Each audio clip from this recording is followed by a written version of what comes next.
In this video, I'm going to show you how to enable or disable keyboard caps lock on your iPhone. That is quite simple and easy to do, so let's begin.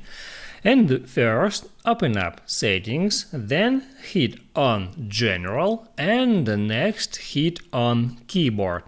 Now, here you can easily find Enable Caps Lock feature, and you can simply toggle it off or toggle it on by tapping on that switcher.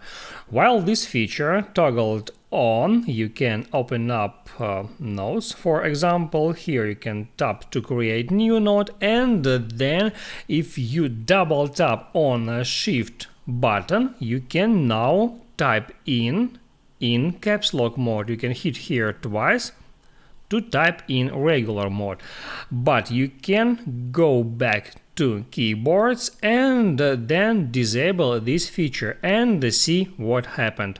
Now, if you double tap here, you can't enable caps lock mode, so you can just type in regular mode.